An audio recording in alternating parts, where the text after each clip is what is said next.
Saya Dini Denuata berperan sebagai Raden Inu Kartapati. Saya Faisal Hakim berperan sebagai Raja. Saya Muhammad Aidil Azharata berperan sebagai kakek tua. Saya Rizal Teman Saking berperan sebagai narator. Dahulu kala di istana kerajaan Daha hiduplah seorang raja bersama kedua putrinya. Suatu hari raja memanggil kedua putrinya karena mereka akan kedatangan tamu dari kerajaan Karuhipan yang bernama Raden Inu Kertapati. Ada apa ayahanda? Apakah ayahanda mau juga? Ya putriku, ada pemberitahuan yang sangat penting bahwa Raden Inu Kartapati dari kerajaan Karuhipan akan datang ke sana. Lalu apa hubungannya dengan kami ayahanda? Ayah sudah membuat perjanjian dengan ayah dari Raden Inu Kartapati bahwa ayah akan menikahkan salah satu putri ayah dengan Raden Inu. Siapa di antara kita yang akan dinikahkan dengan Raden Inu ayah? Kami telah memutuskan Chandra Kirana lah yang akan menikah dengan Raden Inu Kartapati. Keputusan ini tidak bisa diganggu gugat. Maaf ayahanda, kalau ingin pergi ke belakang, permisi. Terima kasih ayahanda. Kirana senang sekali. Sama-sama putriku, marilah kita persiapkan segala sesuatunya. Sementara Dewi Galuh merasa iri dengan Kirana yang bernasib baik dan mujur akan menikah dengan Inu Kertapati. Niat jahat untuk mencelakai Kirana pun terbesit di pikirannya. Ia pun mendatangi sebuah gubuk milik penyihir. Permisi, apa ada orang di dalam? Apa yang Anda butuhkan, Titus Manis? Aku membutuhkan bantuanmu, tolong bantu aku. Kamu ingin aku lakukan apa? Aku ingin kamu mengutuk Chandra Kirana menjadi sesuatu yang menjijikan. Yang jelas aku ingin Kirana menderita. Baiklah, aku akan mengutuk Chandra Kirana menjadi yang sehingga dia tidak dapat berkenan sehingga tidak ragu itu. Terima kasih atas bantuanmu. Senang bekerjasama dengan penyihir sepertimu. Ini uang sebagai imbalannya. Baiklah, aku akan mempersiapkan tempat kerja. Tunggu kabar dari penyihir. Keesokan harinya, Chandra Kirana pergi ke pasar membeli keperluan untuk menyambut kedatangan Raden Inu Kertapati besok. Sepulang dari pasar, Kirana melewati sebuah sungai. Di sungai tersebut, Kirana dihadap oleh seorang perempuan tua yang berupa. Perempuan itu adalah nenek sisir yang diperintah oleh Galuh untuk menyihir Kirana.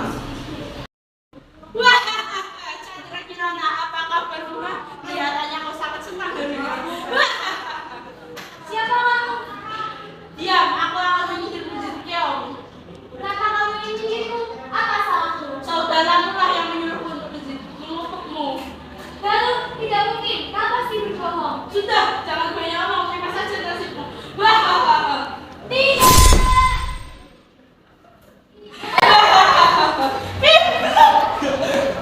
kamu akan kembali menjadi manusia pada waktu siang hari. Bila menjelang malam, kamu akan kembali menjadi keong. Untuk kalian akan berhasil kamu bertemu barat dan itu. Kirana telah dikutuk menjadi keong emas dan dibuang ke sungai hingga terdampar di desa Dadapan. Suatu hari seorang nenek sedang mencari ikan dengan jala dan keong emas tersangkut dalam jalannya tersebut. Keong emas itu lalu dibawanya pulang dan ditaruh di tempatnya. Oke, yang sangat cantik. Apa akan membawanya pulang? Setibanya di pondok, nenek itu meletakkan keong itu di tempat yang aman. Lalu dia beristirahat sejenak di kursi.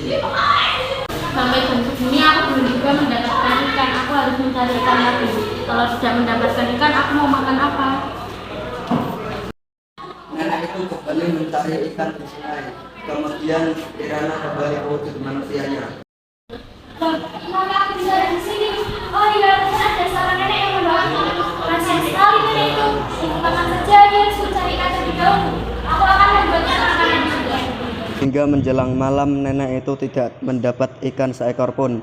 Kemudian nenek tersebut memutuskan untuk pulang saja.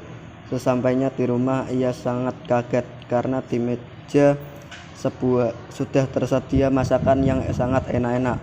Si nenek bertanya-tanya pada dirinya sendiri, siapa yang mengirim masakan ini? Begitu pula hari-hari berikutnya, si nenek menjalani kejadian serupa.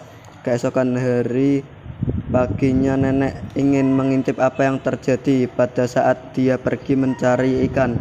Nenek lalu berpura-pura pergi ke sungai untuk mencari ikan seperti biasanya, lalu pergi ke belakang rumah untuk mengintipnya. Setelah beberapa saat, si nenek sangat terkejut karena keong emas yang ada di tempatnya berubah wujud menjadi gadis cantik. Gadis tersebut lalu memasak dan menyiapkan masakan tersebut di meja. Karena merasa penasaran, lalu nenek tersebut memberanikan diri untuk menegur putri yang cantik itu.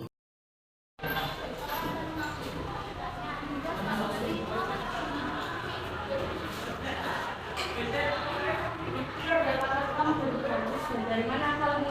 Aku Chandra Kirana, aku di kerajaan Bella. Aku diusir oleh pemilik utusan saudaraku. Karena ia merasai saudaraku. Persiapkan dirimu nak, nenek tidak tahu kau dalam apa. Sementara itu Pangeran Minangkabau Cakmo yang saja ketika tahu Chandra Kirana menghilang, ia pun mencarinya dengan cara menyamar menjadi rakyat biasa. Nenek sihir pun akhirnya tahu dan mengubah dirinya menjadi gagak untuk mencelakakan Raden Minangkabau. Raden Minangkabau kaget sekali melihat burung gagak yang bisa berbicara dan mengetahui tujuannya.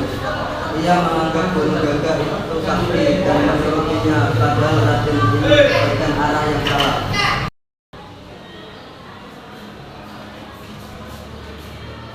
Siapa kau? Tenang anak muda, aku akan menunjukkan arah ke desa Dadapan. Di sana kamu akan bertemu dengan Chandra Kirana. Dari mana kau tahu tujuan perjalananku? Siapa kau sebenarnya? Oh, tidak perlu tahu siapa aku. Ikuti saja petunjuk yang aku berikan. Baiklah, terima kasih atas pertolonganmu. Setelah berjalan cukup jauh mengikuti petunjuk arah dari burung gagak, Raden Inu tidak dapat menemukan desa Dadapan. Perjalanan Raden Inu bertemu dengan seorang kakek yang sedang kelaparan. Diberinya kakek itu makan. Ternyata kakek itu adalah orang sakti yang baik. Ia menolong Raden Inu dari burung gagak itu. Tolonglah nak, sudah beberapa kali kakek bermakan. Ini kek, saya ingin sedikit makanan untuk kakek. Terima kasih anak muda. Jangan kau mengikuti keputusan diri yang telah burung gagak tadi. Dia sebenarnya adalah dari makanan sihir yang memberikan kamu. Lalu apa yang harus kulakukan, Kek? Perjalanan mengikuti aliran sungai ini. Sekarang kamu akan menemukan desa Dadapan. Baiklah, Kek. Kalau begitu saya akan melanjutkan perjalanan ini, Kek. Berhati-hatilah dalam perjalanan kamu. Baiklah, Kek.